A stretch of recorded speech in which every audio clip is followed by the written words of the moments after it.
Binubuntutan pa rin ng Chinese vessel ang MV Kapitan Felix Oka na sakay ang atin ito koalisyon sa paglalayag patungong Pag-asa Island. At para sa update, magbabalita si Mobile Journal Arles de los Santos mula sa West Philippine Sea. Arles, kumusta ang sitwasyon dyan? Cheryl, hanggang sa ngayon nga ay nakabuntot pa rin ang Chinese Coast Guard vessel na 3103 sa ating paglalayag patungo sa Pag-asa Island. Ay eksaktong alas 7:20 kanina, Cheryl, ng umaga nang magsimula ngang mamataan ang Chinese vessel na ito at may layo lamang na 3.2 nautical miles mula rito sa sinasakyan nating MV Kapitan Felix Oka. Sa ating pananaliksik, Cheryl, ay may history itong CCG vessel 3103 ng agresyon gaya ng paggamit ng long-range acoustic device o sonic blaster, isang high decibel device na posibleng magdulot ng pinsala sa pagdinig na ginamit nga nito sa ating Philippine Coast Guard noong January 2025. Ayon sa organizer, Cheryl, ng ika-4 na civilian mission na ito ay hindi na nila ikinagulat ang pagsulpot na presensya ng Chinese vessel, pero ikinababahala ang lapit at bilis ng pagsulpot nito dahil tayo ay nasa 60 nautical miles mula sa katubigan ng West Mindoro, pasok na pasok pa sa ating EEZ. Narito ang pahayag ni atin ito Coalition Civilian Mission Commander Rafaela David. 60 nautical miles away pa lang po tayo west of Mindoro. So ibig sabihin well within our exclusive economic zone ay ini-escort na tayo ng Chinese Coast Guard. Sila pa talaga yung nag-i-escort sa atin. Kaya nakakabahala kasi definitely nasa loob pa po ito ng West Philippine Sea pero umaastang ayan na naman siga ang China.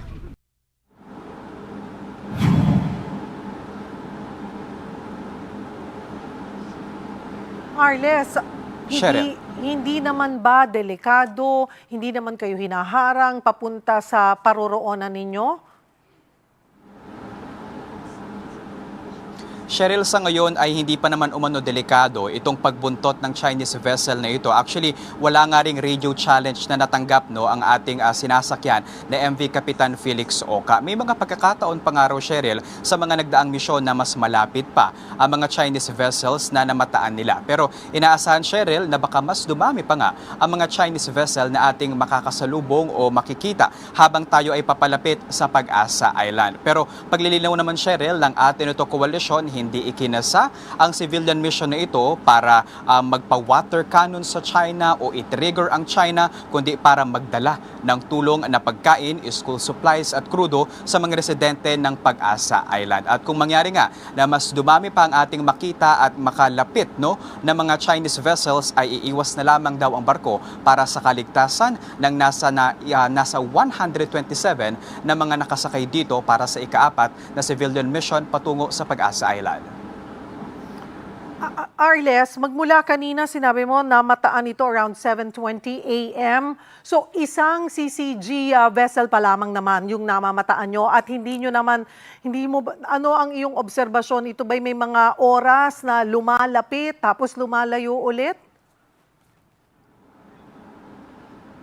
Actually, Cheryl, talagang pabalik-balik yung ating tingin doon sa Chinese vessel na ito, At talagang sinashadow yung bilis at yung layo, hindi naman nagbabago so far, Kanina may mga narinig din tayo dito na nakakita din ng Chinese Liberation Army Navy, At one point, 2 barko yung nakita natin dito sa kanang bahagi ng MV Kapitan Felix Oka, Pero dito naman, sa kabilang bahagi, Cheryl, ay may nakita rin tayo na iba pang mga barko na galing naman daw ay sa Canada at Australia ang paniniwala, pero hindi pa kumpirmado, Cheryl, ay baka raw galing ito sa balikatan exercises.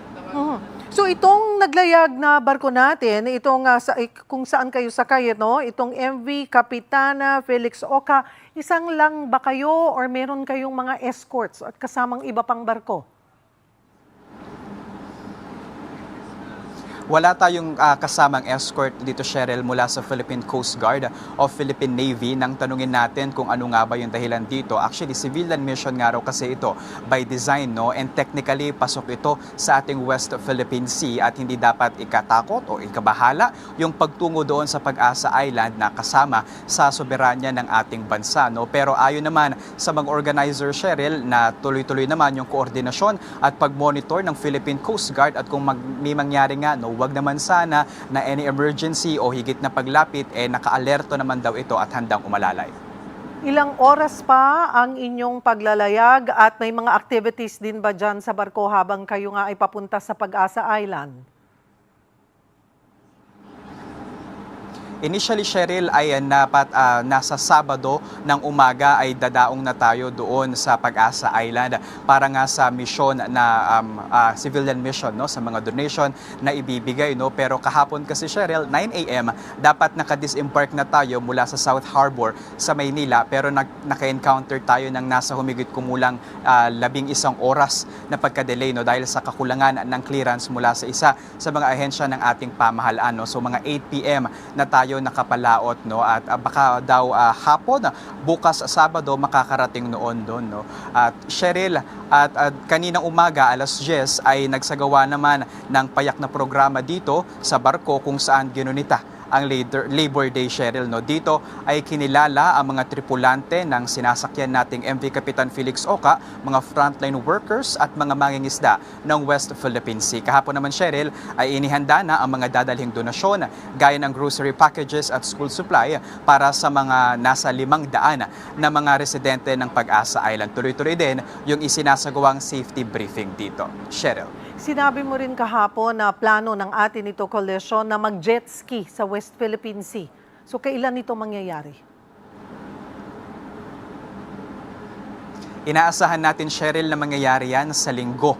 Isang araw pagkadating natin sa Pag-asa Island, do, at pagungunahan yan ni Akbayan Party List Representative Dada Kiram Ismula, ang una na mambabatas na kasama nga sa civilian mission ng atin ito coalition. Ang paliwanag ni Ismula Kiram, Cheryl, kung bakit nga siyang gagawa nito, no? Ito raw kasi yung isa sa mga napakong pangako ng isang Mindanaoan president. Kaya daw dito sa civilian mission na ito, siya na raw ang gagawa. Isang Mindanaoan, isang babae, isang indigenous people para nga tuparin itong pangako na ito. Ayan ay siyempre para patuloy na igiit ang ating soberanya sa West Philippine Sea.